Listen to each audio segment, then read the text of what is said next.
উড়িয়ে দেওয়া যাচ্ছে না, কিন্তু আমরা দৃঢ় প্রতিজ্ঞ যে কোনো শক্তি বা যে কোনো অপশক্তি বা যে কোনো বিঘ্ন করার যদি কোনো চেষ্টা যদি আমাদের সুস্থ সফল নির্বাচন করার সামনে যদি আমরা পড়ে, আমরা সেটিকে ভেঙে গুঁড়িয়ে দিতে আমরা পিছপা হব না এবং আমরা জিরো টলারেন্স নীতি অবলম্বন করব।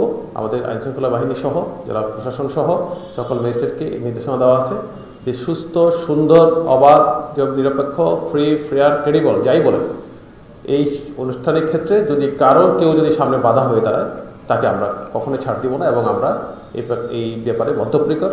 নির্বাচন কমিশনের এরকম নির্দেশনা আছে, সরকার থেকেও এরকম নির্দেশনা আছে, সকল এজেন্সি এরকম নির্দেশনা আছে।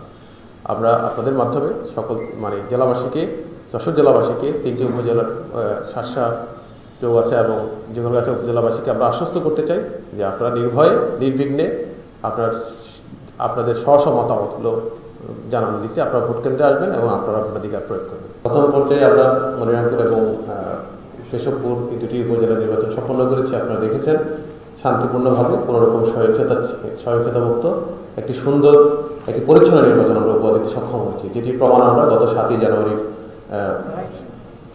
জাতীয় সংসদ নির্বাচনে আপনাদেরকে উপহার দিয়েছি। আমরা চেষ্টা করেছি যে যশোরের মানুষ যেন শান্তিপূর্ণভাবে, স্বচ্ছন্দে এবং সহিংসতামুক্ত, কোনো রক্তপাতহীন একটি নির্বাচন যেন আমরা যশোর মানুষকে উপহার দিতে পারি। ওয়ালটন এয়ার কন্ডিশনার এক্সচেঞ্জ অফারে স্প্লিট এসিতে 23,000 টাকা পর্যন্ত নিশ্চিত ছাড়।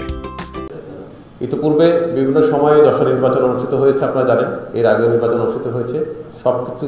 সবখানেই কোনো না কোনো একটু সমস্যা হয়েছিল, আমাদের যশোরের অনেক রক্ত ঝরেছিল, কিন্তু আমরা চেষ্টা করেছি, আমরা সবাই মিলে, আমাদের জেলা প্রশাসন, পুলিশ বিভাগ সহ শুরু করে আনসার, বিজিবি, র্যাব এবং বিভিন্ন এজেন্সি সহ আমরা সবাই মিলে চেষ্টা করেছি যে কোনোরকম সহিংসতা ছাড়া মানুষের জানমালের নিরাপত্তা নিশ্চিত করে একটা সুস্থ, সুন্দর, ফেয়ার ইলেকশন আমরা যশোরবাসীকে উপহার দেওয়ার জন্য সেই ধারাবাহিকতায় আগামী 21 মে দ্বিতীয় পর্যায়ের 3টি উপজেলায় আমাদের উপজেলা পরিষদ নির্বাচন অনুষ্ঠিত হবে এবং 29 মে চতুর্থ পর্যায়ে অনুষ্ঠিত হবে।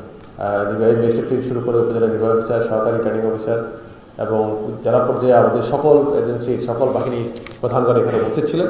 আমরা সকলে মিলে সিদ্ধান্ত নিয়ে একদম একমত হয়ে পৌঁছেছি, একমতে উপনীত হয়েছি যে আমরা গতবারের সকল নির্বাচন যেগুলো হয়েছে সেগুলোর থেকে আরও বেশি সুন্দর এবং পরিচ্ছন্ন নির্বাচন আমরা এই যশোরবাসীকে উপহার দিব।